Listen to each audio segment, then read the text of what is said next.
What is up, guys? Hey, so I got to talk about Donald Trump.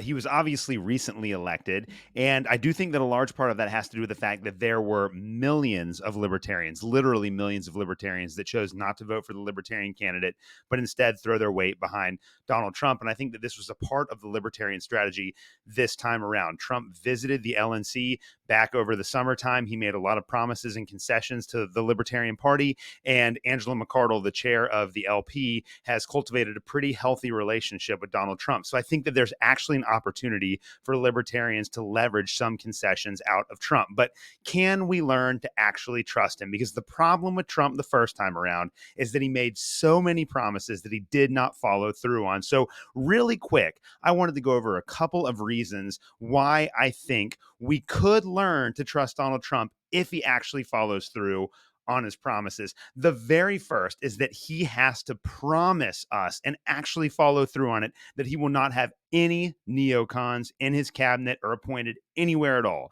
He surrounded himself with some of the worst people in Washington, D.C., from John Bolton to Mike Pompeo, just terrible people his first time around. They helped get him into these unnecessarily extended conflicts in the Middle East. Yes, he didn't start any new wars, but he didn't do a great job of ending any of them either. I think that Trump has learned his lesson. If he can abolish all of the neocons forever, then that would be a huge win, and libertarians could learn how to trust Donald Trump. It is very important that Dick Cheney decided to endorse Kamala Harris. Let's just completely purge those people from the Trump administration. That leads into the second way in which Donald Trump could help libertarians learn to trust him, and that is not only not starting any new wars, especially with Iran, China, or North Korea, but helping to resolve the wars that are currently happening in Ukraine and in Israel. I think that Ukraine is a real possibility. I'm a lot more skeptical about Israel because the Israel lobby is so powerful. But we'll see what happens. If Donald Trump can bring about peace in those conflicts,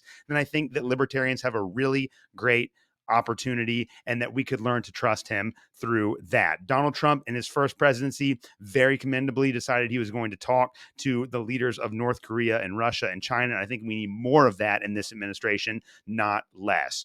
Donald Trump also has to cut spending. He has promised to cut regulation. And honestly, this was the best part of Donald Trump's first time in office. He cut thousands of regulations that hindered businesses all across the United States. That was great.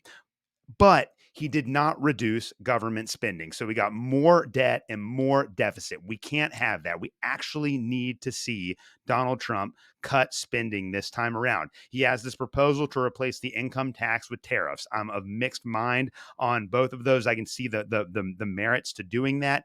However, none of it is going to matter if Donald Trump does not wind up cutting government spending. We have to slash these government programs. This leads me to my next point. I think one of the easiest ways he could do this is to abolish or curtail government organizations like the Department of Education. He says he wants to get rid of it. We don't need it. I'm a teacher. The Department of Education has failed American students. It is a giant waste of taxpayer money. Kick this back to the states and let the states make these decisions on their own.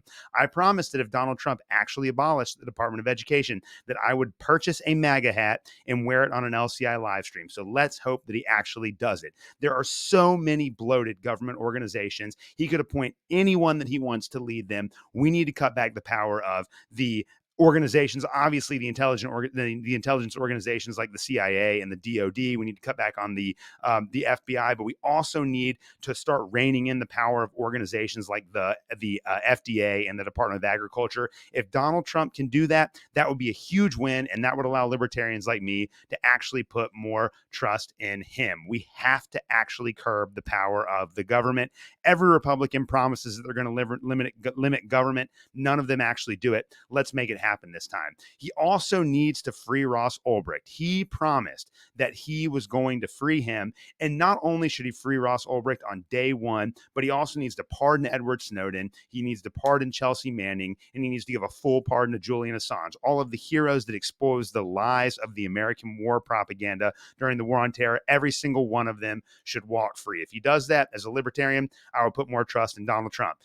Finally on my list, this is A little more trivial, but he did say on Joe Rogan that he was going to make this happen. Release the documents for JFK and Martin Luther King. We deserve to know what actually happens. They're keeping all of this stuff, and by they I mean the defense apparatus and the intelligence community. They're keeping all of this information from the American public. We deserve to know what happened in all of those cases. We need all of the information. Donald Trump could just like that declassify them, and if he does it, that would benefit all of us. And as a libertarian, that would help me learn to trust Donald Trump a little bit more. So there it is for Donald Trump and the conservatives that surround him. If you want libertarians like me to trust that you're actually going to make a difference and that you're actually going to limit the size and scope of government, these are some of the things that you need to actually do in order to make that happen. I'm skeptical, but I'm also hopeful that maybe it'll happen. Let's see what he actually does. Guys, thank you so much for listening to this, and let's hope that maybe some of these goals are accomplished. Have a good one.